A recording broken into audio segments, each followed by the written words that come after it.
Today we're going to be going on a bit of a journey back to the year 2007. Apple's released its new iPhone, Harry Potter the Order of the Phoenix hits cinemas, and PlayStation gives birth to its new console, being the PS3. My very first game for that console was this game here, Resistance: Fall of Man. And today I'm going to be giving you my review on this game and see how it fares up after being a bit over 10 years. So let's jump in and check it out.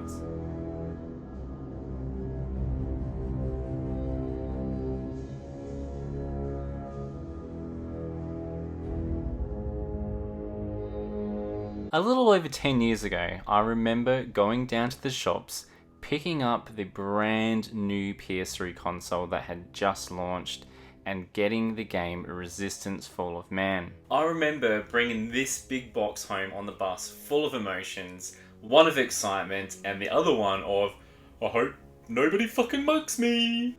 On the surface, the Resistance might look like just another World War II Call of Duty clone, but as you get into it, you soon discover its alternative world. If you're a fan of games like Quake and Wolfenstein, this game will likely be for you. The opening cutscenes have you been introduced to the mysterious alien race Chimera that have overrun Europe. These butt-ugly aliens originally conquered Russia in the 1930s, but they soon moved westward to infect the entire European continent with a virus. The virus begins the process of turning humans into ugly, gun-wielding alien monsters. In the midst of this mess, you the player assume the role of Sergeant Nathan Hale, a tough-as-nails American soldier assigned to help the battle against the Chimera. The opening level of the Gauntlet doesn't muck around, driving you to get straight into the gunfight against the Chimera enemy. Something that really stood out to me in this level was the atmosphere. There was a true sense of war and a fear of the battle path ahead. With destroyed buildings, rubble everywhere, and the sound of heavy gunfire. A lot of the environment is destructible with the ability to blow up petrol barrels and vehicles to aid in some of the big explosions, taking out a good number of enemies along the way. As you fight alongside your comrades, you learn useful button controls such as how to throw a grenade and how to cycle through equipped weapons.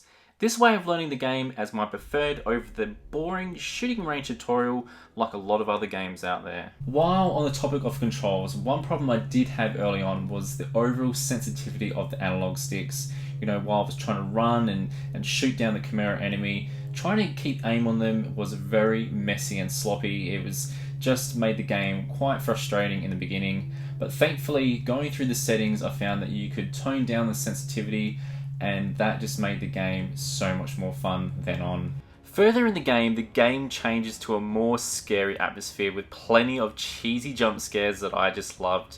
It really reminded me of the 90s horror movies where the enemy would quickly run past the end of a doorway. One great thing about Resistance is not one level is the same as the last.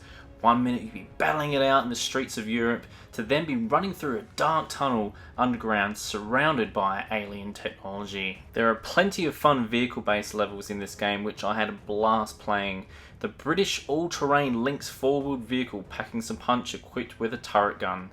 Levels involving the vehicle super fun, having the ability to drive straight through the enemies while your teammate on the turret gun picks off the rest of the Chimera. My all-time favourite vehicle was the Stalker, basically a big robotic spider on giant stilts. Hijacking this from the Chimera and firing it back at them was so satisfying with equipped missile pods and autocannon. Warning though, the excitement of taking the Chimera will cause uncontrollable, creepy laughing. Die you Chimera scum! The only vehicle I had issues with was the first time using the M12 Sabretooth Tank. My first thoughts coming across this tank were, oh my god, it's a tank, can't wait to use this, but quickly my excitement dissolved. The level using the tank was just far too short. By the time you've killed and destroyed a few Chimera hybrids and a few fixed cannons, the level was over. The hybrids are no challenge here, and the fixed cannon shooters have no real accuracy, even when the tank is right in front of it. I found this part to be probably the only disappointing part within the title. Thankfully later on when you get to use the M12 Sabretooth Tank again, it is much more fun. The guns in this game is where the game really shines. You start with real life guns such as the M5A2 carbine, and as you progress through, you discover new sci-fi guns designed by the Chimera. If you enjoyed the Ratchet & Clank series over the years like me, you will see how the gun system in Resistance was influenced by the Ratchet series, as both game series were developed by Insomniac Games. The guns in Resistance also have special dual shooting abilities. Taking the carbine gun for example, L1 button giving you a standard bullet and R1 giving you a grenade launcher. My favourite guns in the game would have to be 1. The Rossmore, a powerful shotgun allowing you to take out close range enemies quickly, and 2. The Auger. The Auger was one powerful gun that even had the ability to shoot through walls, penetrating through and killing the enemy. Its second option of fire being a shield, very helpful especially against swarms of enemies. All guns in the game serve different purposes and help in the strategy of winning. One useful gun was the Zapper. It would shoot out big brown globes that would explode on impact, and that proved to be the best method against killing the crawlers and their more advanced evolution form called the Roller. Man, it was like playing Pokemon with all these evolution forms. As you progress to the middle stages of the game, the difficulty ramps right up and you reach the cathedral level. This is meant to be a place of worship, but it was more like a place of hell. Oh, fuck off! Fucking hell! Fuck!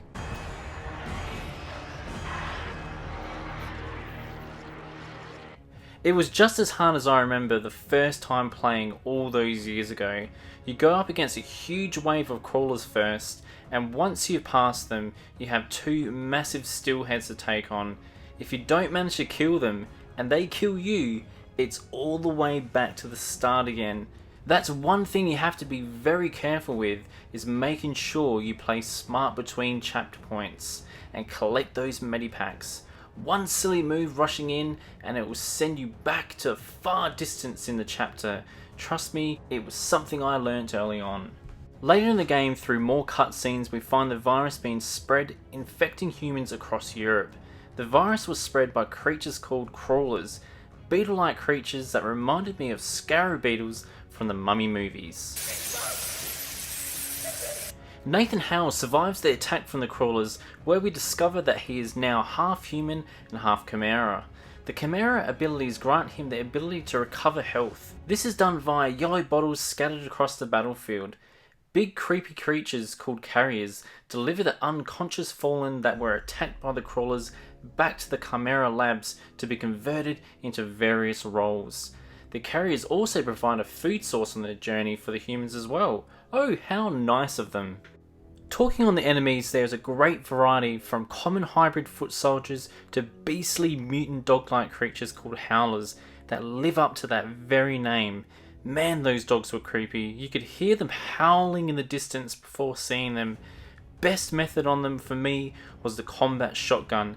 A few good rounds and it was sleep time for the howlers. My favourite enemy in the game was the Widowmaker, a huge scary spider-like creature with huge legs giving it the ability to climb buildings and squish its enemies. To add to its strengths, it could also spew out explosive acid-like balls. No bug spray is effective against this big ass spider, only the raining of bullets and missiles. The hardest enemy in the game would have to be the angels, which is pretty funny because they're nothing of an angel. They are super strong with the ability to glide and hover across the room. They are essentially the major boss character of the game. To kill an angel, you're going to have to empty an entire magazine on them.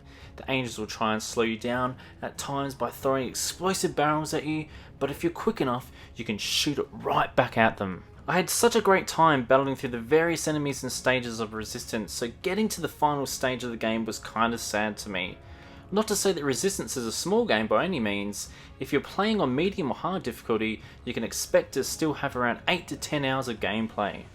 The final level of the game brings you to the tower level, where you battle your way through the reactor core, the centre of all Chimera activity, while trying to avoid not one, but 2 angels and hordes of other enemies too.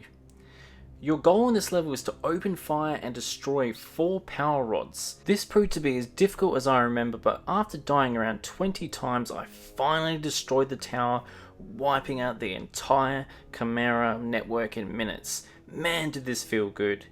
During the final cutscenes, you see Nathan being trapped in the explosion and you're thinking, oh no, not Nathan. But fortunately, after the credits roll, you discover that he has made it out alive, not before being taken away in a vehicle. This hinting on a second title. When it comes to the game's replay value, this is where the game really shines, with giving you the ability to go back in and complete any missed skill points and intel you might have missed along the way. Now, if you're a trophy hunter, don't expect there to be any trophies in this game, because there are not any at all. This was out before that was even a thing. Now, when it comes to the score for Resistance Fall of Man, I give it a big 8 out of 10. It was just such a memorable game, and it just really holds up so well compared to games of today in regards to graphics, story, characters, weapons. It is just truly a magical game that I loved from the very beginning to very end, and it was that same love that I had all those years ago. Guys, I hope you really enjoyed this review. If you did, leave me a big thumbs up. Leave me some feedback below, I'd love to hear. And as always, don't forget to subscribe, fools. See you later.